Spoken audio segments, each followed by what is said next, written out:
जय जगन्नाथ पिला माने मु तुम मानक स्वागत करछि मो चैनल को।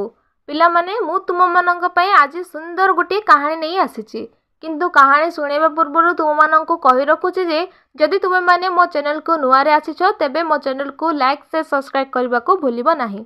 मु आशा करछि तुम माने बहुत भलरे थिबो। तेबे आज आम कहानी रो नाम होछि एकलव्य। तेबे चलो सुनिबा आज आम कहानी। कौरव और पांडव माने द्रोणाचार्य ठारू युद्ध विद्या शिक्षा करथांती। थरे द्रोणाचार्य युद्ध विद्या शिक्षा देला बेले एकलव्य देखिले। द्रोणाचार्य शिष्य होबा पई से इच्छा कले, कारण धनुषर मारिबारे से पारंगम थिले। एकलव्य दुईटी गंडा मारी बारुणवंत गले। द्रोणाचार्य को गंडा दुईटी भेटी देई निज अंतरर कथा कहिले। तांकर कथा शुणी दुर्योधन आपत्ति कले, कारण एकलव्य जातिर थिले शबर। राजपुत्र मानक संगरे शबर पुत्र किपरि विद्या अर्जन करिपारिबे एकथा कही दुर्योधन तांको अपमानित कले। यह शुणी एकलव्य दुखित हेले। एकलव्य मध्य भूलिबा पिला नुहंती। से द्रोणाचार्य माटी मूर्तिटी गढ़िले, तांको रखी पूजा कले।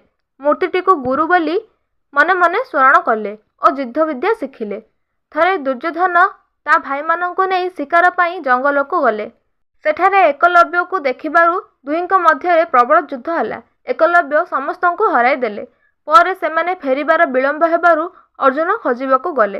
अर्जुन को मध्य एकलव्य शरीरे घोड़ाई देले। द्रोणाचार्य एकथा देखि खूब चिंतित हेले।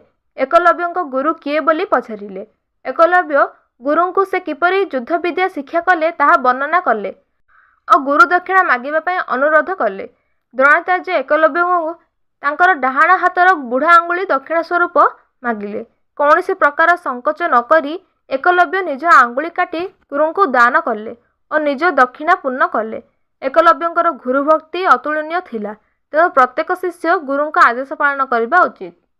तेबे पिला माने कहानी तो एठी सरी जाइछि। तुम मानकु एई कहानीटी किपरि लागिला मते कमेंट निश्चित भाबे जणाइबो। तुम मानकु एई कहानीर किछि प्रश्न मु पचारिबी। प्रश्न क द्रोणाचार्य काहाको विद्या शिक्षा देउथिले। प्रश्न ख द्रोणाचार्य काहेकि एकलव्य को शिष्य भाव में ग्रहण कले नाही। प्रश्न ग जंगल में प्रथमे काहा काहा मध्य युद्ध हला। प्रश्न घ एकलव्य को गुरु दक्षिण कौन मागिले। धन्यवाद।